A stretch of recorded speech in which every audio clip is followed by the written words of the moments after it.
Hi, I'm Mark Fischer, candidate for the Pennsylvania House of Representatives in District 50. This is Mark and Sam on the back porch. And if you have any thoughts, comments, questions, please go to my website, www.markwfischer.com. Fischer is spelled F-I-S-C-H-E-R.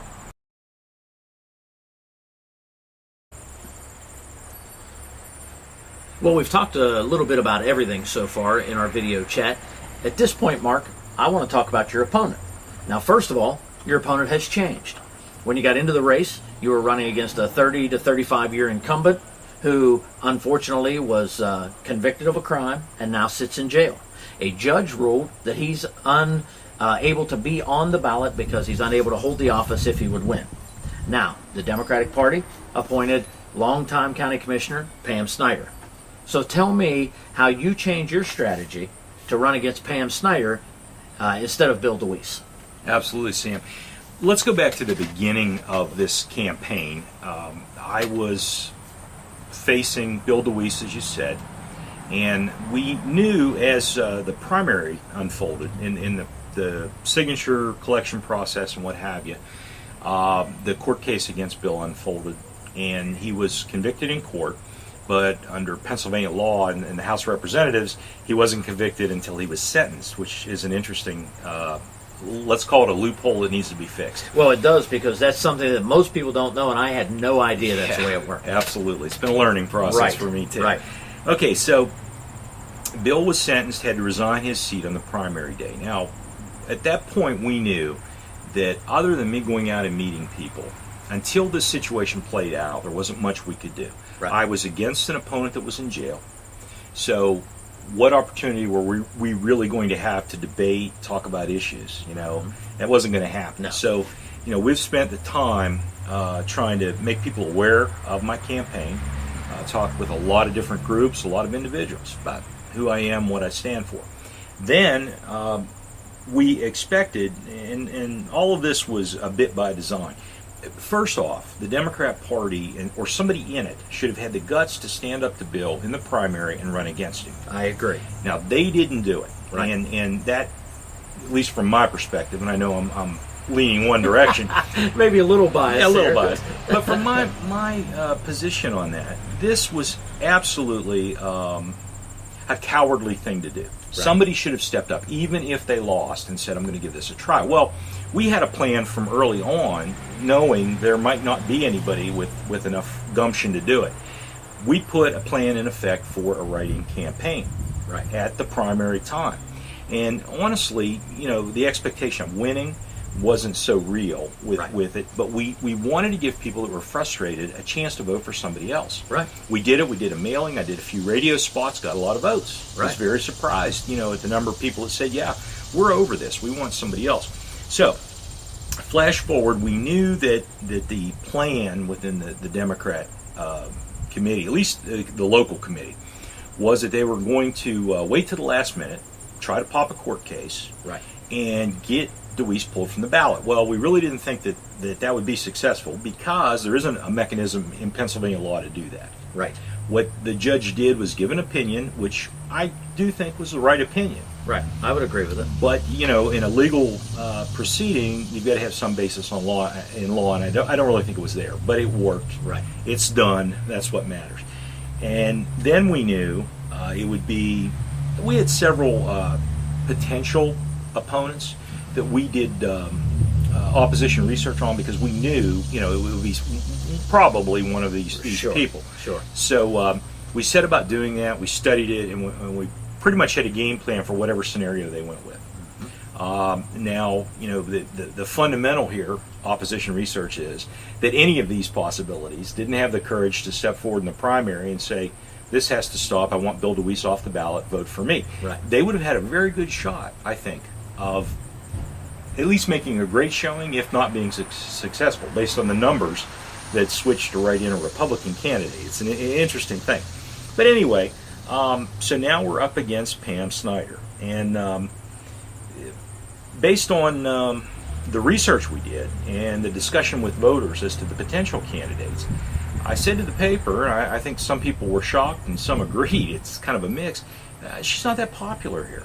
and that is a product of her involvement with the county commission, and I think some of her experience in the political arena, where she was a worker for Frank Mascara for a number of years, and then launched into being elected herself and working here in the county. So instead of having 35 years of representative experience and decisions and processes, we have to redirect and go against a woman that spent a lot of the time in the shadows, working behind the scenes, but yet we've still got a number of years of elected history to go by. So that, that's the fundamental strategic differences. Well, I thought it was quite odd that when Pam ran against Bill DeWeese, she was defeated. So she had the opportunity to run against him in the primary this year and opted not to, and then wasn't put on the ballot by the electorate, but was put on the ballot by a select few in the Democratic Party.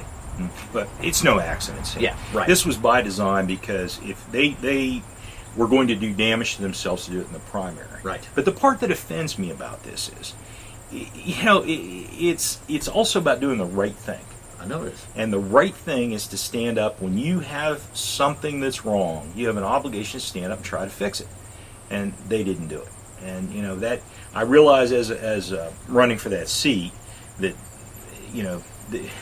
it's maybe easy to say, but you know what? I did it. Right. And I put myself in as a write-in candidate. Right. And it's like, okay, I think I did the right thing. You did do the right thing. Sure. We'll see. Let's talk about the opposition research that you did. Does that make Pam a tougher candidate to run against, or a candidate that's just different but not quite as tough as running against Bill? Yeah, interesting to look at this, and I'm not holding secrets about this. It doesn't need to be. We can just say what it is.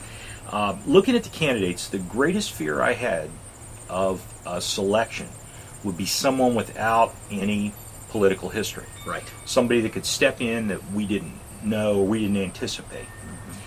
Of the candidates we anticipated, the potentials, Pam stood out as one of the most vulnerable. Right. For a couple of reasons. She had been defeated by Bill DeWeese before. Right.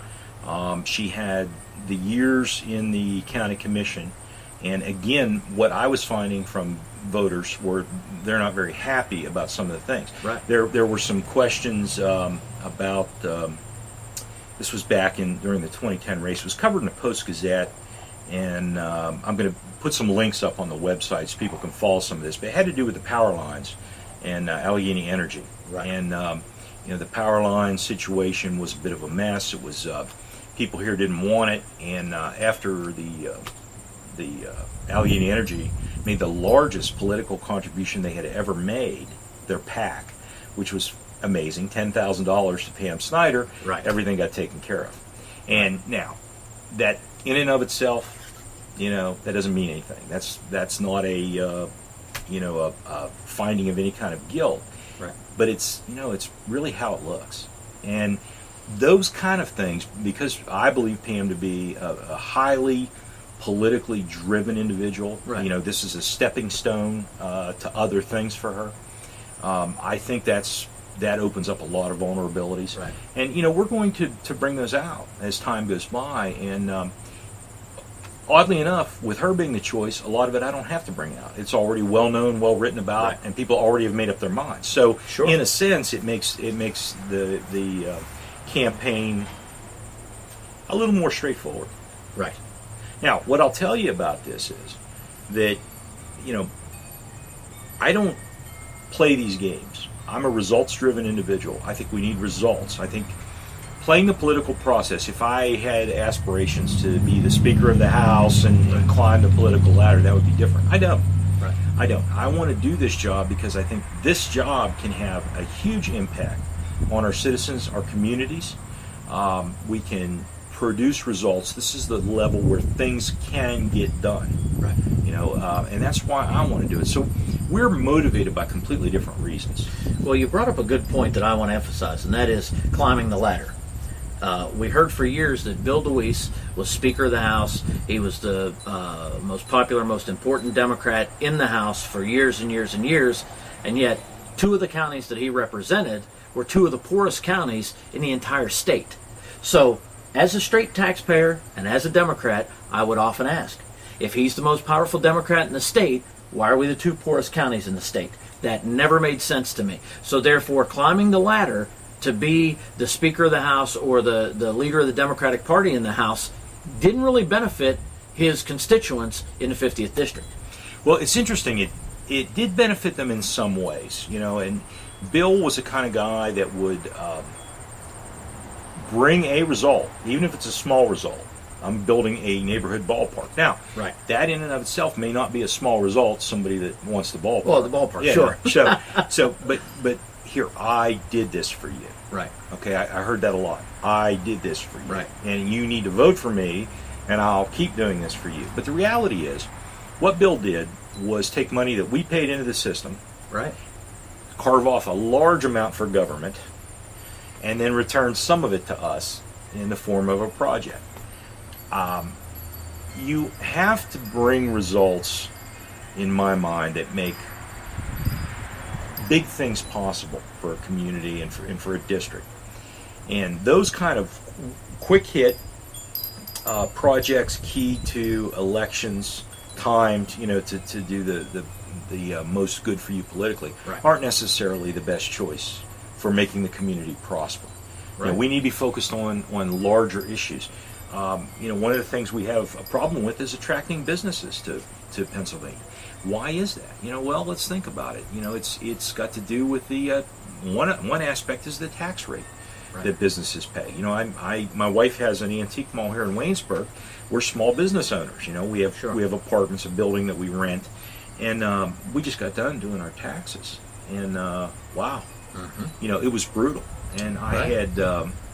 I tell you, I had an eye-opening experience, and those are things we need to fix. Right.